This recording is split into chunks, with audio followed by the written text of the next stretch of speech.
Hello everyone and welcome to today's video. Now today I'm going to be talking about the Philadelphia Fusion. This team has been obviously it's it's been kind of I cannot speak right now. It's been very emotional for the team, especially because of the loss of Alarm, but they have persevered and they have picked up some great players. So I guess the only player who they kept from last year is Carpe. Would have been Alarm if it wasn't for his untimely passing. But they have got some amazing pieces. So for DPS, they promoted MN3 and Zest from their academy team. Well, from T1, which is our academy team. I think I've been told there's been some big things going on. I think about I think MN3. I think that player has a lot of potential to do well, and I think he might be also a bit of a replacement as well for Carpe. I think MN3 it is the hit scan. Am I correct on saying that? Yes, he is. So MN3 is the hit scan player, well, the backup hit scan player for the Fusion. So I guess this might be, I don't know, passing of the torch, I must say. I don't know, I don't know, maybe Carpe probably says it's like as like a coach or something, or I don't know, because he has been there obviously for a very long time. He hasn't even left the team. He has never joined another team. He's only 23 years old, which is still pretty young. I mean, actually, now I think about Carpe is like I think 23 in like esports is like I don't know. I'm gonna say like mid age maybe. I'm guessing. So, but he still has a lot of a lot of time ahead of him to do well. Zest, the projectile player, I think he also do really good as well. I'm pretty excited about him now in being in the league. Let's now move on to the supports, which they have changed their whole support duo. The flex support position will be Aim God, as he'll be returning back to the Overwatch League. I can't remember actually where he was before. I think it was with Team CC. Am I correct on saying that? Yes, he was. He was with Team CC before joining the Fusion. Um, obviously, Team CC is one of the best contenders teams, and are they actually Korean? Oh, I don't know. Whatever. Um, but I think Angod is going to do really, really well now because he's obviously had I think a year of just being in the contenders scene, just making sure that his skills are a lot better than his time in the Justice, and I think he will perform really well. The main support player is Fixer, which I think he's formerly from Uprising Academy team. Don't know how he's gonna go. I'll be honest. I mean, I haven't heard a lot about him, but hopefully he does really, really well. And the tanks have also been changed as well. Fury will be joining back into the team, which is a big, big win for the Fusion. While they just recently they added, I think it's pronounced Borussia. I don't know how you say his name. I may be completely wrong saying it, but he is a main tank player. He was formerly also from T1, so he's being promoted from the academy team, just like Emma3 and Zest were. So I guess some synergy also between those three players, and hopefully it fits well with the fusion. Well, all of the former players, there's a lot of them. So Mana, I think he is currently inactive. I think he might be doing military service if I remember correctly. Shockwave has joined the Vancouver Titans. Toby has joined Seoul Dynasty as the head coach. Rascal has joined the Dallas Fuel as an assistant coach. Poco has joined the London Spitfire.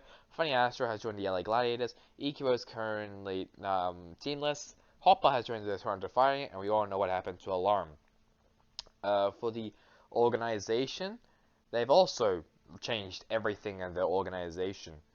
So, who is this? So it looks like, I think, is it KDG? No, KDG left 2020, my bad. So, Moby Dick all has joined the Toronto Defiant. Christopher has joined London Spitfire as a head coach, and 9K has rejoined the SF Shock as the assistant coach. The three new coaches consist of Jin, who is the head, I think was the former head coach of T1, Shara, a former Guangzhou Charge player and also used to be a coach for the T1 team, and Sungmin, who I think used to be a coach for OG Blast. So, I mean, that's already a great start for the Fusion. That looks like a really good coaching lineup, and I'm really excited to see how they go. I think Jin and Shara, with their synergy that they had from T1, I think they're going to do really, really well. And Sungmin will obviously come in with more ideas because obviously he's coached a contender's career powerhouse, I guess you can say, with O2 Blast. So he knows how to get a team to do really, really, really well. So I have a lot of hope in this coaching staff.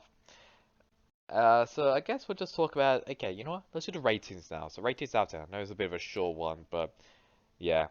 So I think the DPS and this, and keep in mind, they're still in the APAC region, so they're still in Korea, so they'll be against like the Shanghai Dragons, the Guangzhou Charge, LA Valiant, Hangzhou Spark. Who else is there? Chengdu Hunters.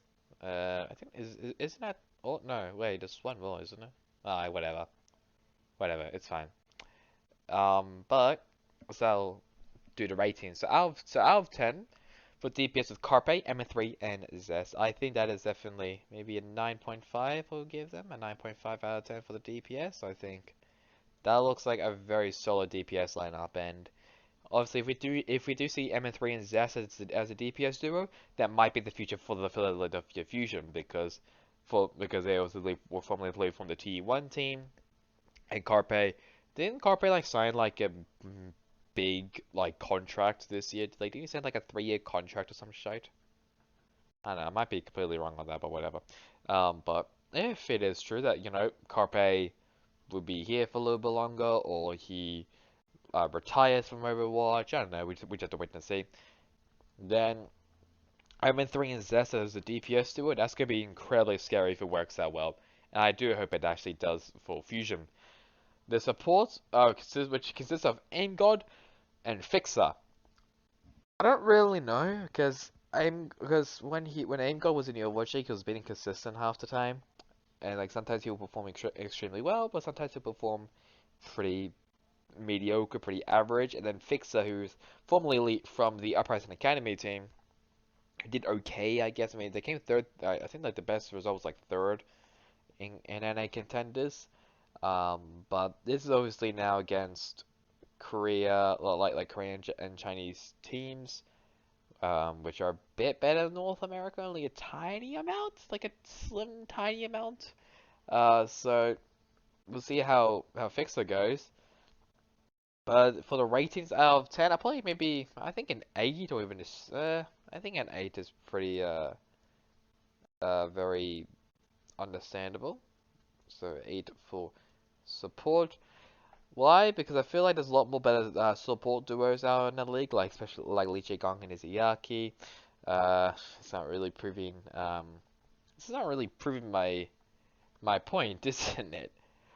Um, maybe like Vindime and Creative, maybe that might be a really good one. But I think I put them like a 6 or 7, maybe also even an 8. I don't know. It's really difficult to beat out like the support duos of Lee Jae-gong and Izayaki, who dominated last year with the Shanghai Dragons. It's pretty difficult to like be in the same level as that. But maybe Fix That Aim God might do that. For the tanks, Fury and Belarusia, I still don't know how you say his name. I think it might be Belarusia. I don't know. But I mean Fury, I think he did pretty decently when he was at the Fusion last time. Let alone, I mean, he was benched for a bit for Poco, but then he got to play like the later half of the season, and Fusion were pretty good there as well.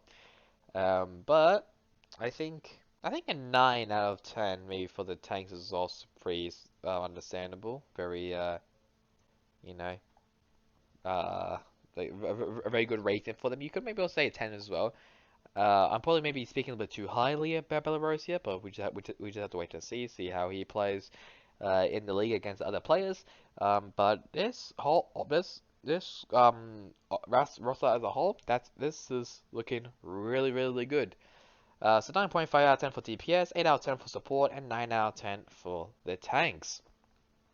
We now move on to the coaches, which consists of Jin, Shara, and Sung Min. I think that also might be a 9. Maybe just a 9. You could also maybe say 9.5, but I'm just gonna put a 9 out of 10 for the coaching stuff. This coaching stuff looks really good. I'm very excited to see how that goes. Um, I mean, promoted both your coaches from from your academy team really says a lot um about you that you got promoted. That basically means that they you show a lot of promise to be in the Overwatch League again. That's what the Fusion did, and then Sangmin also getting that picked up as well. That's really good. So 9 out of 10 for the coaching staff. So that's really about it for me. The next one will be the Washington Justice, which they look pretty decent, but I need to be a bit skeptical about them. So that's really about it for me. Hope you guys enjoyed it. Catch you guys next time in the next one. Goodbye.